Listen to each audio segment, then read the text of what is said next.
Hello, and welcome to episode 2, part 1 of Unfettered. Um, Gentlemen, Crispy, Top Hat, how you doing? Hey. I'm doing good. Yeah, as I mentioned to the two of them before the stream started, I had my carpets replaced, which meant I had to pull out everything I own from my room, which ended up being a surprising amount of stuff for a tiny, 10 by 11 space. But now I'm sitting in a room that is literally populated by my desk, a lamp that's sitting on the floor, and oh look, I have an extension cord just sitting on the floor back there. So my room's nice and echoey right now. But yeah, that's what's been going on with me.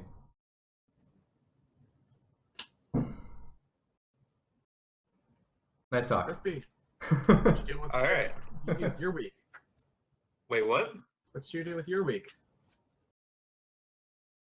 Works and then nothing. I played a lot of video games. It was fun. Good. Good. All right. That summarizes my week as well. So. Yeah, I figured. So I think last week when we played, we got to watch these two agents of chaos work their way through Sutter jail where they were imprisoned. And so let's start today's session with a bit of a cutscene, like our post intro sequence cutscene back at Sutter jail, and we see the same figure that we opened on last week, a man named Molokai Kent, who has a strange relationship, to put it nicely, with Topat's character Constance. And we see him walking off the deck of really nice looking airship. It's got gold trim. It has a figurehead of a swooping eagle, and he's stepping off, in his military regalia, and we see around him the charred remains of the port that was in Sutter jail. There's just blast marks everywhere. Parts of the pier have completely charred away and fallen off. The small sort of guard post that was there is completely obliterated, and I believe written on the wall there's a short phrase that Constance left. What did that say again, Top Hat? It just says, "In your mind." Yeah, so Molokai looks at it, and we see his eyes narrow, in anger, as this thing that she kept saying with "I'll stab you in your mind" is just annoying him once again. And we follow him into the facility. He steps onto the elevator and climbs up to the floor where they had escaped from. And there's a small group of much better armed, sort of elite guards that fortunately or unfortunately didn't manage to get to Constance and Albert before they escaped, waiting at the top of the elevator for Molokai. And he steps off and he looks around, and there are just corpses everywhere. They've been pulled in from the other sections of the prison and sort of piled here. And he looks at the pile of gore with its buzzing flies. And he sort of wrinkles his nose in disgust and turns to one of the elite guards and simply asks, "Where is he?" And the guard beckons him away wordlessly and leads him back to the room where Constance and Albert killed the warden. And sitting at one of the tables is the guard Charlie, who Charlie, you backstabbing son of a bitch. who Albert didn't quite manage to turn, and he sits up stiffly when Molokai enters the room and salutes, sort of out of habit. Molokai walks over to him, and there's just like this deathly silence in the room. You know, like in the TV version of this, there isn't even like a backing track playing or anything, just quiet. And he walks up to Charlie and he says, "Where did she go?" I don't. And Molokai just decks him, hits him square on the jaw, and we see Charlie like spit out a tooth.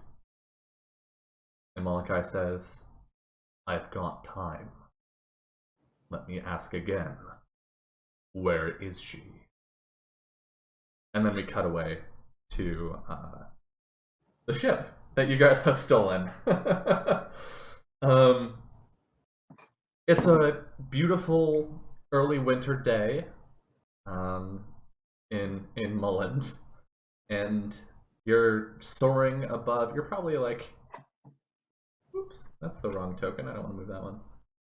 Where are you at? Can I not actually grab your token? There you are.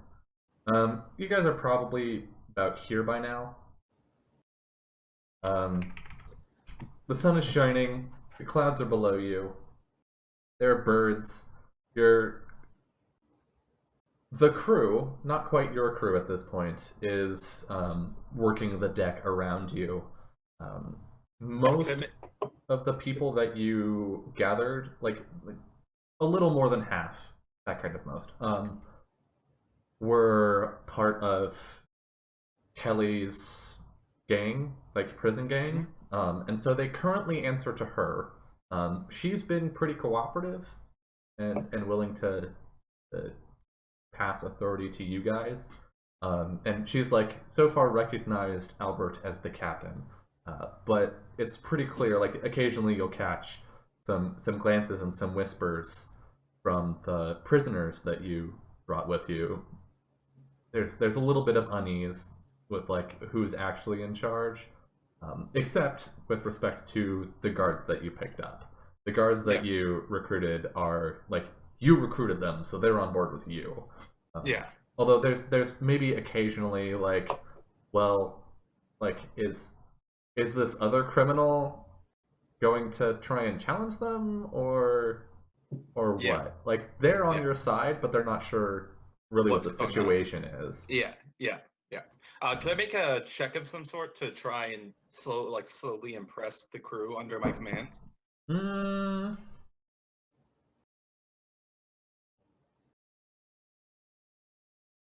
I don't know that there's a quick solution to that. So I'm gonna say no, not right now. All right. So where do we find you guys? Are you in like the captain's chamber of this? The ship itself is small. It's effectively a retrofitted trading vessel. It's meant to carry cargo, and it's not carrying cargo. It's carrying the single cannon that they put on it. And its munitions. So like there is a captain's quarters, and it looks like it was designed to be fairly well appointed.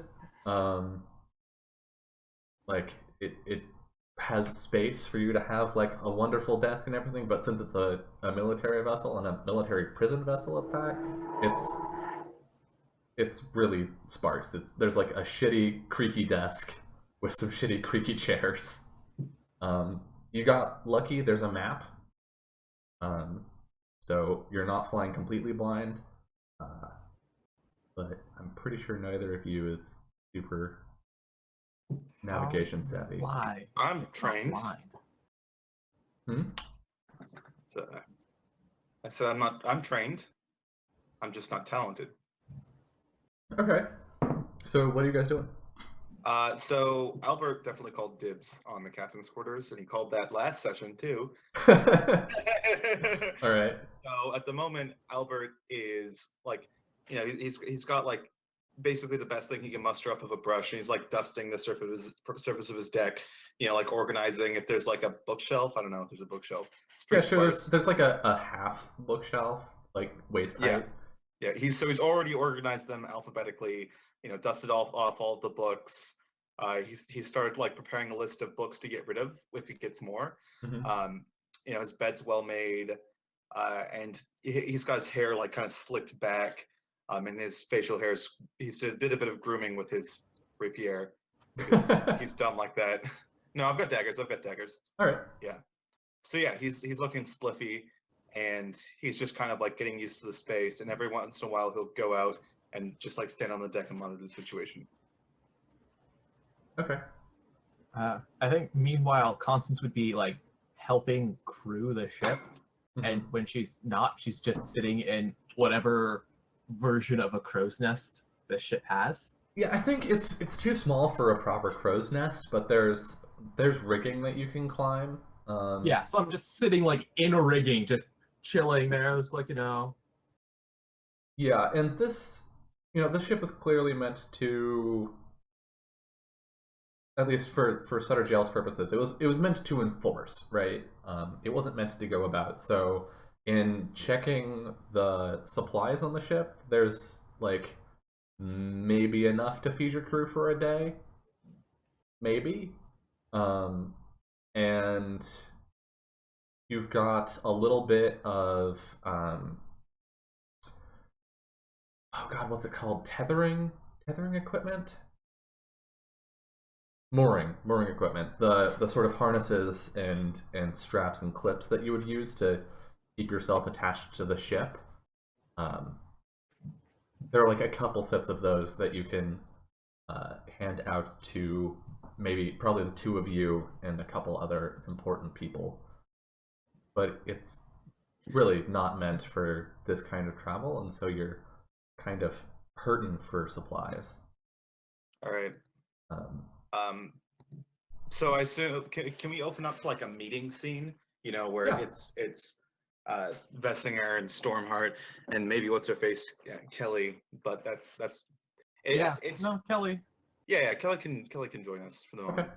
Okay. So it's basically like the three of us gathered together, and we're like, we're hunched around this like little desk that Vessinger's tidied up for this, and we've got like a piece of parchment we managed to like draw up, or like we've got the map, and it's like, so what are our thoughts? We have to at least get resupplied before we try and make a proper jump to the wildlands or somewhere else. Well, I'd like to stop at Elland. I feel like New Providence is perhaps a bit too close to the Empire for us to be safe, and she's acting a little weird, like a little fidgety, and we've got some business in Elland. Sounds like a solid argument to me. She's kind of like totally glancing over her awkwardness about like, so far she's been like, yep, we're doing this. This is how we do things, but now she's being kind of. All right, Elland sounds like a good plan. We'll need a plan for after that too. I think Stormheart and I have talked in the past about our plans. We were thinking of potentially stealing a vessel.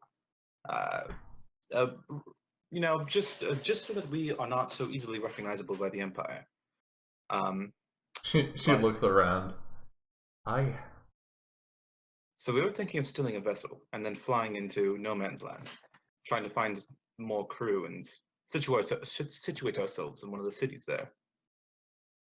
Yeah, so you guys, Constance at least, would be pretty familiar with No Man's Land, and sort of the culture there, because No Man's Land is a mix of just like places that are free from the Empire because they're looking to try a different type of government or something, and pirate havens, right? Like it's the safest place to hide if you're a pirate, because the islands there move around a lot, so it's hard to keep them charted on maps, and they're just physically distant enough from the seat of the Empire that it's a little difficult for the Empire to really keep a hold in those areas. Yeah. So Constance, having been a pirate before, would know that Sanctuary, the city here, is the largest free port in basically all of Hersagul. It's known as kind of like a stopping off point for a lot of pirates. It's, if you're a sailor looking for a ship, it's a good place to hang out while you wait for a ship to show up. If you're looking to buy a ship, they have lots of shipwrights there. If you're looking to repair a ship, get new supplies, that kind of stuff. Sanctuary is really like, they've got a council of pirates. They're really the most established, like, I guess, bureaucratically and infrastructurally, when you're looking for some place that's pirate friendly. I like pirate friendly. I like Yeah, friendly so pirates. That's just, yeah, we're gonna need a couple days worth of food. Yeah, and how much is food again for all your people? 50 gold to feed a number of people. For 4 people for a month. So if you're looking for a couple days of food, 50 gold will get you stocked. I go 46. I've got over 100. Yeah, you'll just take all the expenses then. Yeah, and basically, so Magic. we haven't really talked about the mechanics of this. The 3 of us have played Spelljammer before in 2nd edition, and that is a logistical nightmare. Love the setting, logistical nightmare. And we basically, for that one, we kept track of every unit of food that they had, and then subtracted the amount of crew that they had at a given time. But also they had like a construct and a lion, and the lion had to eat twice. Anyway, it was a mess. So we're not going to do that here. The way I'd like to handle this is at the end of each month, we're going to look at how many people you have. And you subtract that much from your cargo of food. Okay. Alright. So right now you have a... I should give you a sheet, like add a handout in the journal, for you to keep track of your ship stuff. Ship details in your journals can be edited by you. And that's in the crew folder, right next to your character sheets. So you have a trader at the moment, which has a maximum capacity of 20 tons. And currently your cargo is a cannon, which is 10 tons. And then you have shot, which is, I believe, 1 ton for 10 attacks. So we'll say you have 2 tons of shot.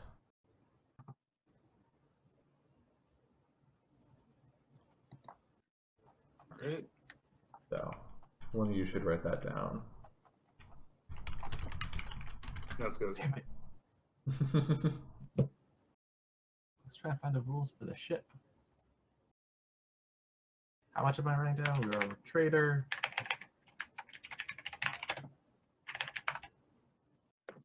One cannon and 1 ton of shot. 2 tons.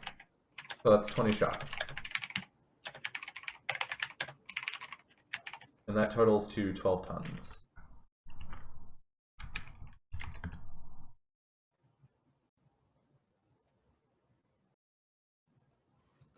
All right.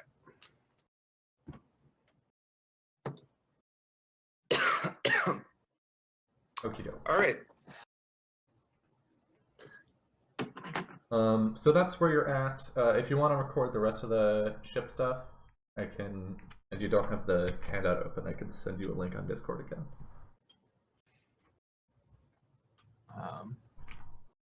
There you go. I just have it open. Yeah. So.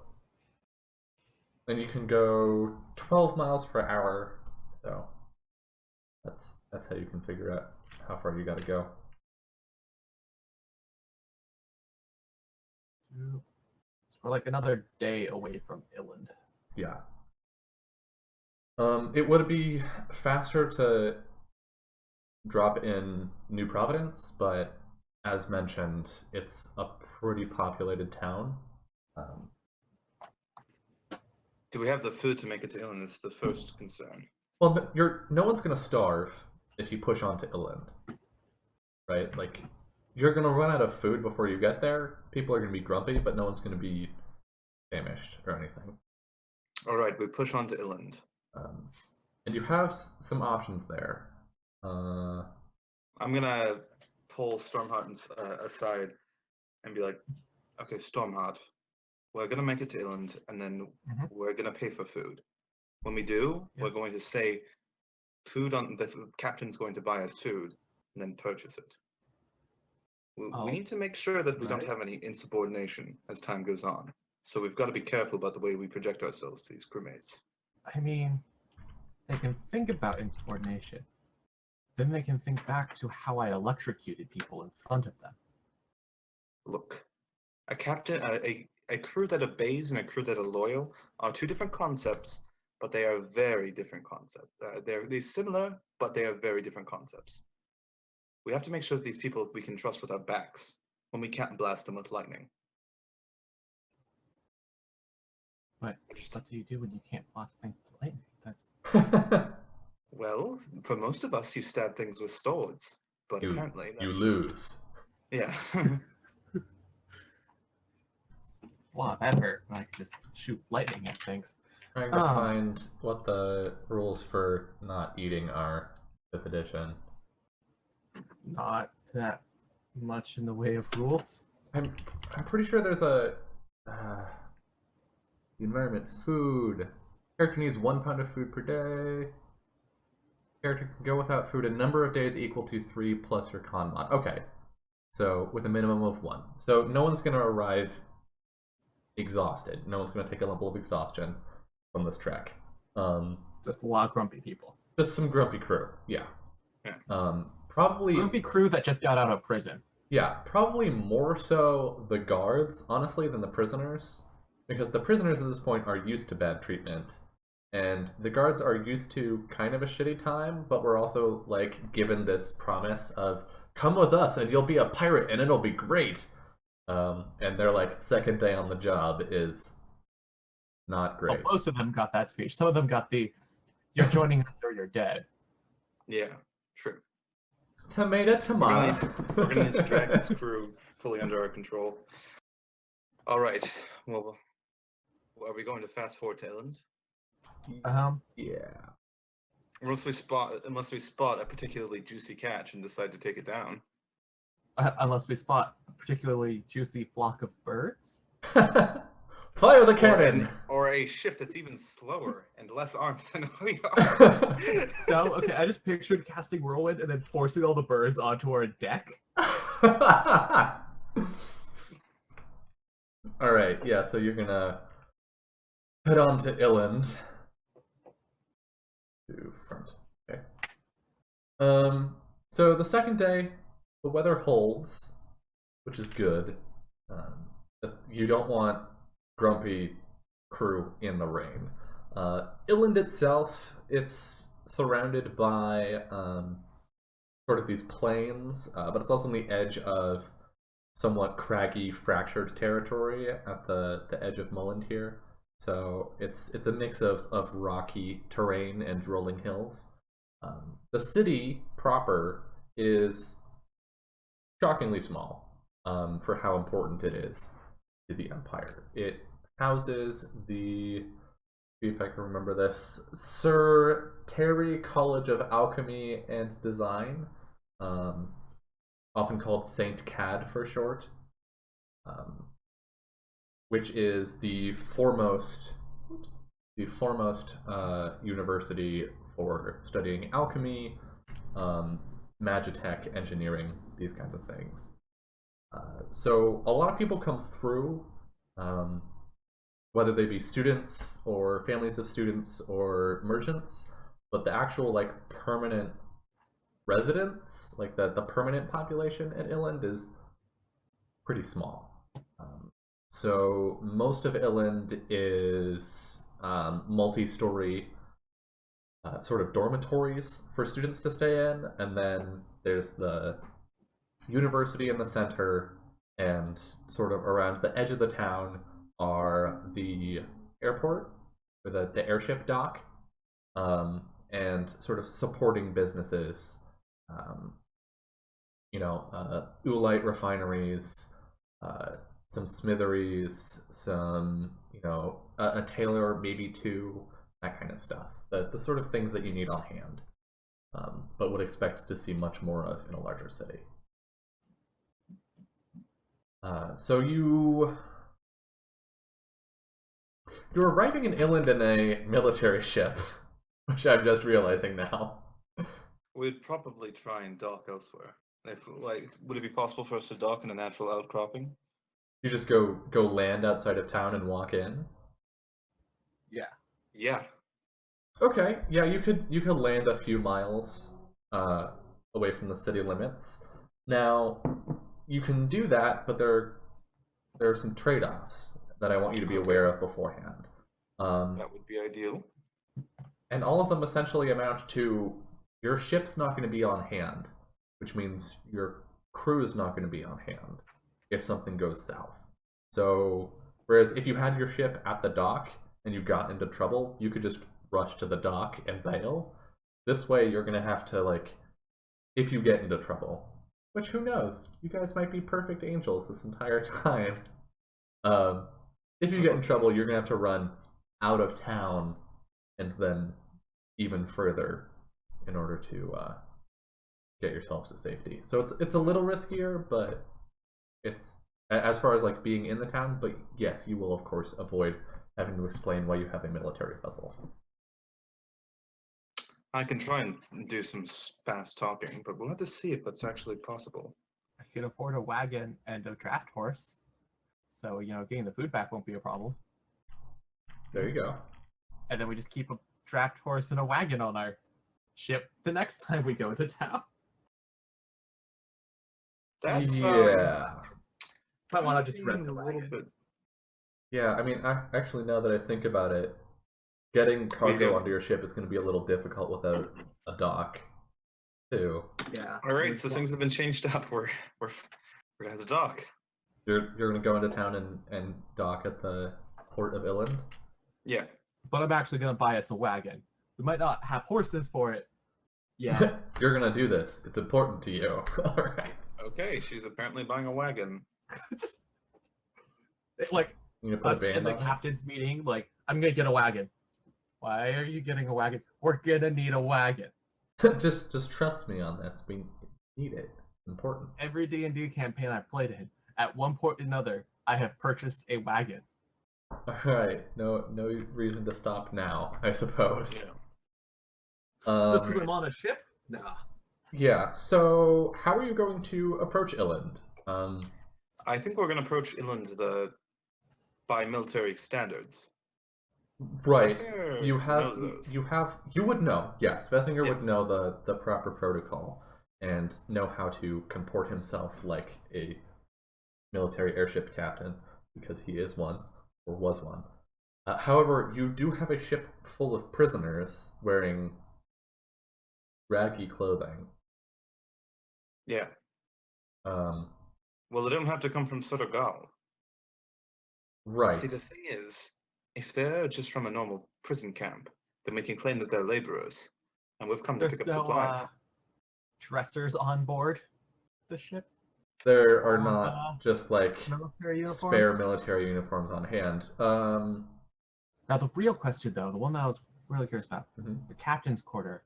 Did they have a trench coat? Just long jacket. I believe, if I remember correctly, Kelly had stolen Oh right. a military jacket of some kind.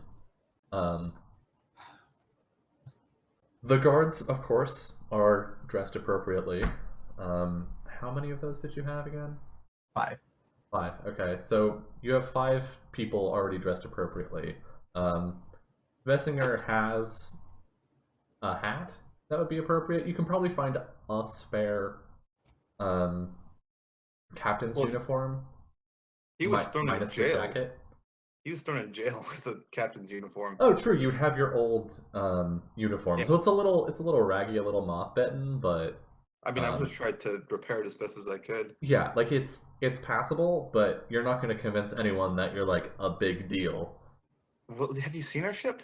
Yeah, I know.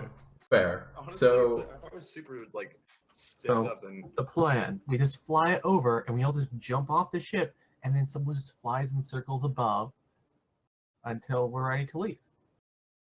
oh yeah, I'll just fly up with all of our food, one box at a time. Yeah, sounds like a great plan to me.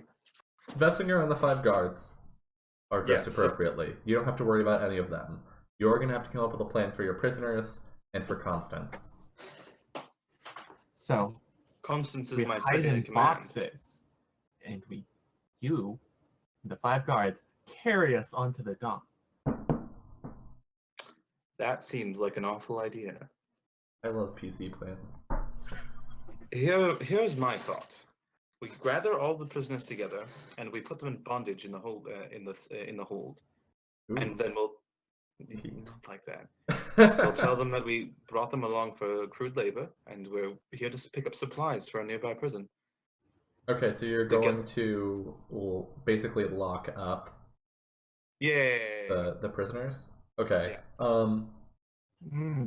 They're not going to be fans of this if you want to. I mean, They're not. You're going to have to talk to Kelly about that, or talk to them about it. I'll talk to them about it. I mean, parking outside the city for now, going in, getting uniforms and food, and then moving the ship back in once we have food and uniforms. The thing is, we would have to steal the uniforms from the guards to begin with. Yeah, In which case, they're already on the lookout for people with stolen uniforms. Okay, well, we could just also get generic sailor uniforms. I mean, coming up with a cover for the prisoners could work, like saying that they're just here as labor or being transported or whatever is fine. It just means you're going to have to talk to them and get them on your side with this. All right. Then we'll do that. I'll gather the crew together to have a discussion. All right. So everybody gathers on like the main deck to listen to you. Of course, Vessinger is standing up at the front. I'm in the middle of the crowd. So yeah, Constance just like hang out with them. Hey. So as you're all aware, we're in a bit of a pickle. We don't have any food, and we're wanted by the Empire. There's always humble beginnings for a great pirate crew, but we're going to need to stick to these rough patches. At the moment, we're heading towards Iland, if you are familiar with this town. It's a small place, but if we want to dock and get food, we're going to need to have an excuse for why we have a bunch of prisoners and guards sitting together. Sorry, interrupted. A bunch of prisoners and guards getting together. As of the moment, my plan was to have I believe the best course of action would be to have the members of our crew that are prisoners stake out in the hold, pretending like they are captives, and explain to the guards that we have a group of manual laborers to help us get supplies for a nearby prison. Bluff our way through, get the supplies, perhaps even take an action or two against the guards, and then leave. Now, I understand that some of you may be wary about enacting such a plan, but there are ways of doing that. I firmly believe that we will be able to pull this off without a reaction. If we try and park outside the city and move in between, there is a much larger risk of us getting caught unprepared and potentially getting killed. So, what you're telling me is you want me lads locked up in the hold? Yes. Well, you go about and down, make your decisions. so that we can get food. I mean, if you'd like to starve on the open sea, so be it. If you'd like to try and break into town with a whole group of people in prisoners' rags, you're fair to take that on yourself. There isn't a good plan for this, and we can't make it to the no man's land without risking something. He looks around at her at her crew, and they look around at each other, sort of like mumbling. Sorry, did you have something else to say? I'm gonna look at them, but this is the best plan. This is the best chance we have at the moment. There is not a logical or reasonable plan that will get us better chances of success. You'll have to take a leap of faith, but to begin with, let me remind you that Stormheart and I were the ones who actually got you out of prison. Do what you will. Can you make a persuasion check, please? Sure. Constance can give you advantage if she's going to do something. I'm sitting in She the looks crowd waiting to impressive. see what he rolls. So no Wait, what's up? advantage. No advantage, really? No advantage. You're a jerk. Sink or swim? Damn, you actually succeeded enough. I was gonna boo you if you failed. Boo! He sucks. I'm great. Listen to me. Okay. A 13 isn't good, but it's also not bad. So Kelly will look around at the crew, and she'll look back to you and say, "Look, Albert, I appreciate your help in getting us out of Sutter jail. But if you want me help, you want the help of me boys, you're gonna have to give us some reason to trust you. So, here's what I propose. Me boys spend their time in the hold. Out of sight, out of mind. But I get to come with you.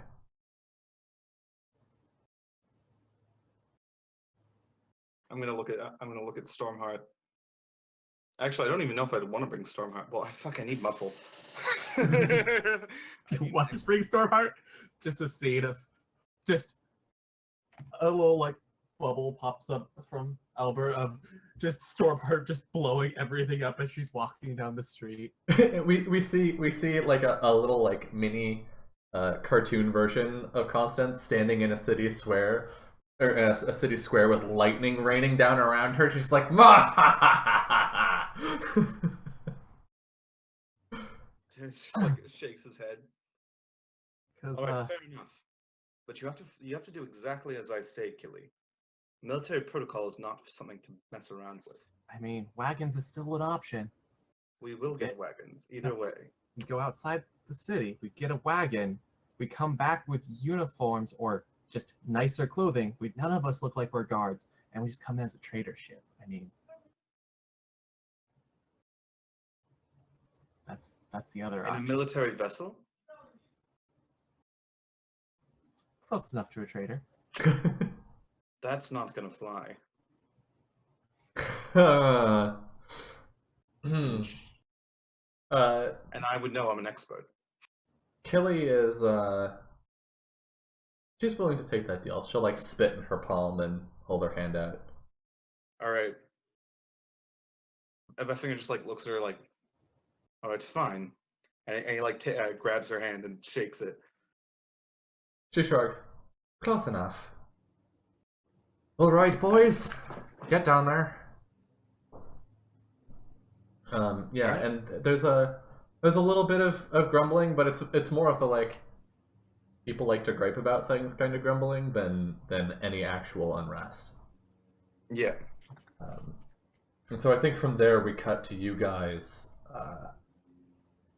coming in at the docks in Illand. And so how airship docks tend to work is you'll have like a series of towers with sort of like piers coming off of them that you can just bring your ship up to. You tie off to the tower. All right. Which can make, moving cargo a little difficult, but there's often, cranes on hand. And especially here in Illand, some of the cranes are like, oh, those are the same cranes that I saw at ports, 5-7 years ago when I first got arrested. And some of them are like, why the heck would you design a crane like that? That is definitely a student project. But yeah, so you arrive in town, and there's a port official waiting at the pier as you dock. All right, hold on just 1 second. I'll be back. Okay. So, Constance, how are you handling all this? Are you?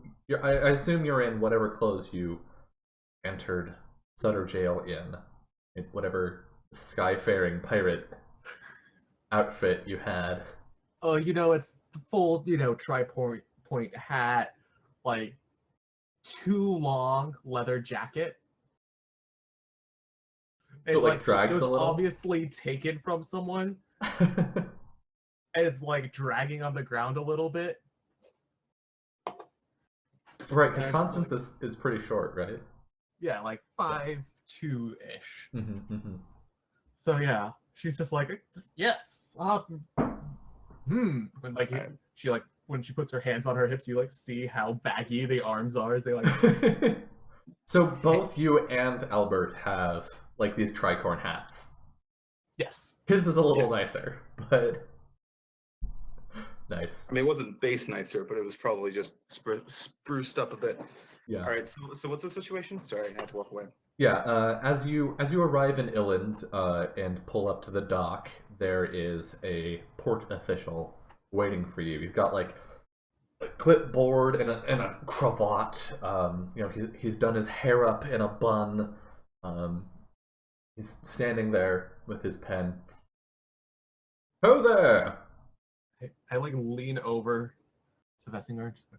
Did anyone bother to read the name on the side of the ship? I don't think so. I mean, I would have. Oh, okay. I am a military captain, Like sitting there, like, what are we registering the ship under? Oh, Everett's Blackest Tentacle. Your ship says. Yeah, I think it's probably some like super ostentatious name, like the Lord Austenwald's Revenge. Yes, Lord Austenwald's Revenge. Just like it's like this itty bitty ship with a single cannon on it. That's like not under decks or anything. It's on the main deck so that it can be pointed either way. Yeah. Now picturing it like on its own like little swivel thing. Yeah. So we're gonna like we're gonna dock. I'm gonna give them the military hail, and then walk up. Greetings, Captain. You may call me Frostwill. Captain Frostwill. He writes something down on his clipboard. Yeah. Anything to declare? Yes, we are here for a supply trip. We're picking up some supplies, and we have brought some prisoners for manual labor.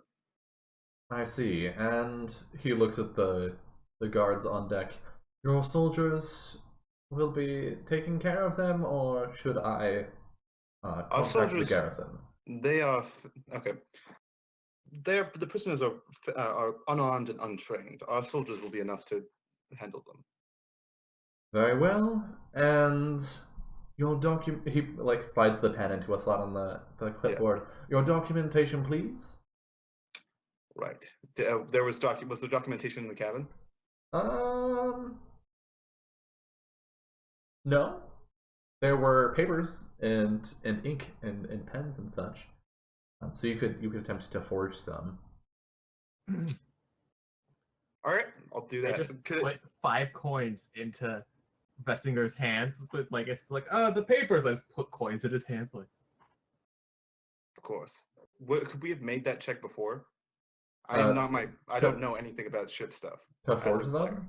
Yeah. Yeah, we can do that as like a flashback thing. I'm not gonna hit you for like, haha, you didn't think of this weird thing that I'm springing on you without any. No, you guys, your characters are experienced. You would know this stuff. Yeah.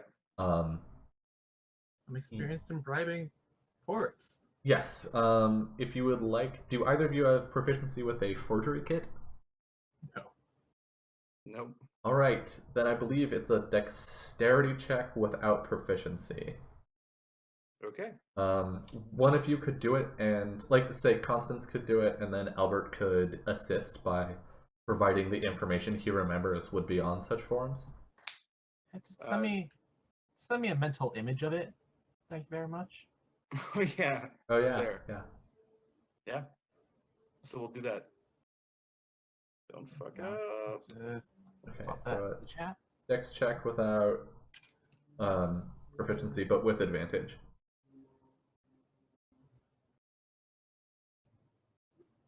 Oh, 23. Yeah. There was a slight risk that the forms Vessinger would know would be out of date. And I think honestly they are, but given the state of your ship and your uniform and all that, the port authority just sort of assumes that these are the forms they had on hand when they left whatever backwater base they come from. Also, they're not really going to look at them too much beyond, okay, there's the ship name, okay. Yeah. And those papers are basically saying what's on board, where you come from, where you're going, that kind of stuff. And so he takes the papers, looks them over, fills in some extra information on his clipboard, and then passes the forms back to you. And he'll take a like a carbon copy of his form that he's been writing on it and pass it off to you for your own records. Yeah. So yeah, he'll let you through. All right, great. All right.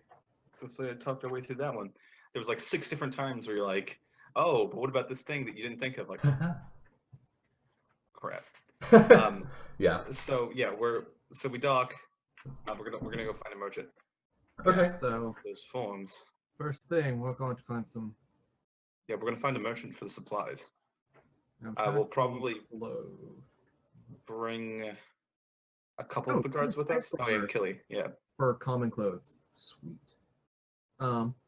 Yeah. So entering Illand proper, it's a bustling city, but not in the sense that like there's trade going on. It's like, you know, anyone who's been on a college campus, right, basically on the hour, knows the feeling. You've got a bunch of people rushing around, talking to each other about stuff that like really only matters to them. You can smell like the burning oolite from oolite refineries, which smells kind of like a mixture of like the taste of iron and the smell of popcorn. And you hear like clanging metal from smitheries, clinking gears from the engineering works. It's a busy town, but it's busy with the kind of stuff that like really matters to neither of you, probably. This is very important things. All right, so I look at Killy and it's like, do you know your way around this town? Because I barely know my way around this town. Can you make an insight check for me, please? Ooh, character sheet. Why did I close you? That wisdom, though, right? Yeah. Oh! Yeah, you got nothing. Chris, if you would like to make one as well, you may. All right. Much better. Yeah, so -2 too. You look over when Constance asks this, and you notice that Kelly catches herself for a moment. She'd been sort of leading the way up until Constance asked that, and then she like very intentionally steps back and plays it off. She's like, "Well, I've been here once or twice, but not that often." It's a very fancy weapon you use. Strange, that doesn't seem like a model weapon for the Empire now, does it? I don't think I've seen anything quite like that. I'm not quite an Imperial soldier there, so... I've seen a lot of weapons in my time. Seen a lot of things. If you ever feel like being... yeah. If you ever feel like being honest with us, Feel free to do so. All right, Constance, let's see if we can't find a market. All right. Yeah, finding a market figured is pretty she's easy. Here to do whatever the fuck she's doing. Yeah. And you can actually, with that 17, you're gonna just be a little more aware of where she's at, like what she's up to moment to moment. Yeah. So you can find a market pretty easily. You can find like the one commercial section of Illand, which is sort of situated between the refineries and the factories and the dormitories. Yeah.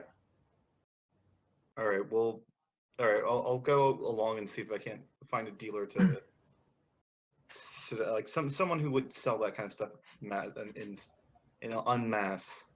Yeah, in bulk. Yeah, you can find a wholesaler essentially, and effectively, I figure how you end up finding that is like most people come here just to like I'm gonna buy lunch, but you can go talk to somebody and be like, hey, so if I wanted to get like a full shipment, if I wanted to restock before heading further into the Empire, who could I talk to? Yeah.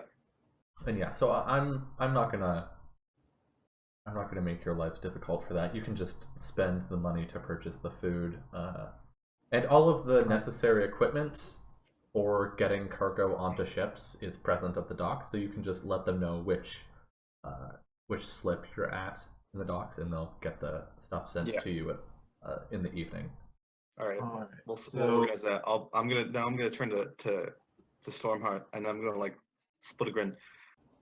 Well, do we want to get up to some more nonsense? Do we want to get up to something perhaps a little bit more exciting? Well, I wanted to purchase one more thing. Okay, well, 12 more things. And I would like to purchase 12 sets of common clothing. You guys both have a passive perception that's 12 or higher, right? No, neither of us do. Wait. Wow, seriously? Okay. Perception? Remember when you said Oh, dump your nope, wisdom? it's 11. All right.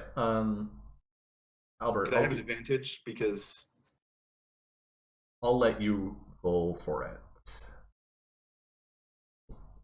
Because yeah, Kelly's gonna try and sneak off. She rolled really poorly though, so.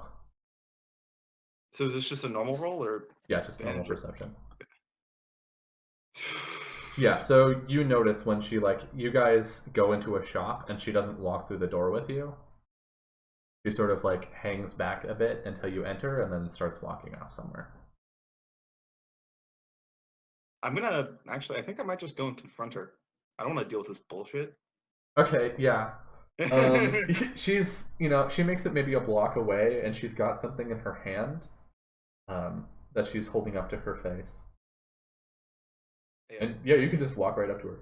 I walk right up to her and I just kind of smirk and going somewhere. She jumps and turns and puts her hand behind her back. Well, you see, I was wondering what could be over there, Captain. Strange. What's over there? I would love for you to enlighten me. You seem to be full of these great ideas. My goodness, Killy. Why don't you just be more upfront with us? Well... Killy, I hope you're not causing trouble in the town. I maybe, know someone here that I was, planning on seeing. What kind of person? Oh, you know. And I think at this point, a person, a man walks up and just puts a hand on Kelly's shoulder. That's enough subterfuge there.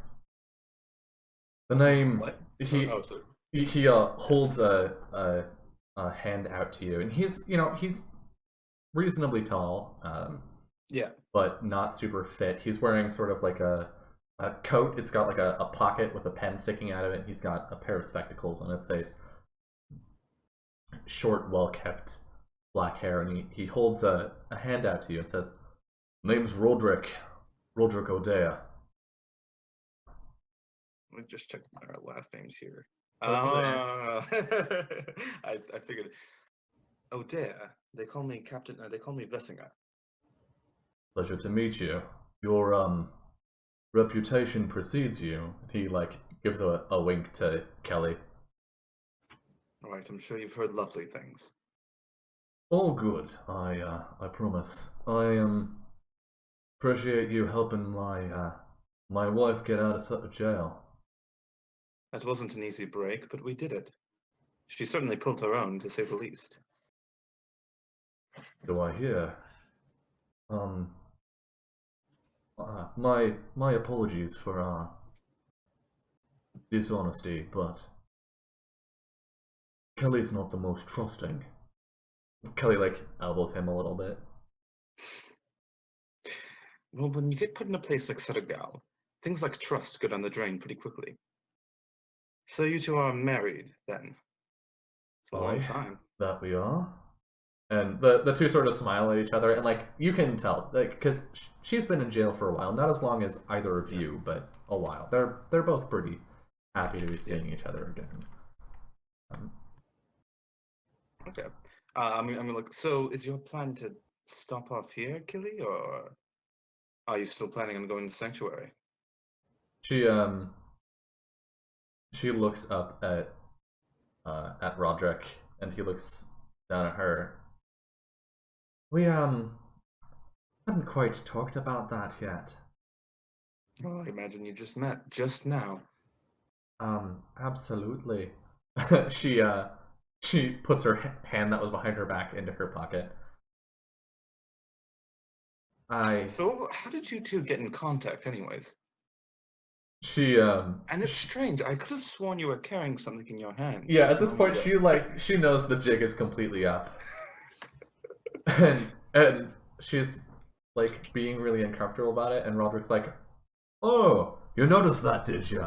Well," and he pulls a small stone out of his pocket. It's or not quite a stone. It's sort of like a gyroscope, with these like interlocking parts and like a small core of oolite in the center. These an invention of ours. We call them sending stones. You can use them to talk across long distances. Unfortunately, when Kelly got apprehended, it took hers away from her. Ah, and you found them. I've been in jail for a long time. You think you can make more of these? I'm like, oh, do you mind if I see? Yeah, he'll hand it over. He's totally like excited to share about. I hold it up. You see, like Vessinger looks at the oolite. He's just kind of like, he gives it this like weird look, and he's like, very interesting. Boy, with the right materials and enough time, I could, well, we could potentially make some more. Very interesting. Well, why don't I leave you two to have a discussion on your own? Constance and I can't imagine that will take too long. We'll be very quick about leaving. We've just got to wait till evening for our food to get delivered out anyways. If you need to talk to me, I'll be in my quarters or we'll be out shopping. Anyways, don't cause too much trouble. And I'm gonna walk back to the store that I left Constance at. Yeah, I think Kelly will like thank you for your discretion and your understanding before you leave. But before we find out what Constance has been up to, I think it's time for us to take our first break.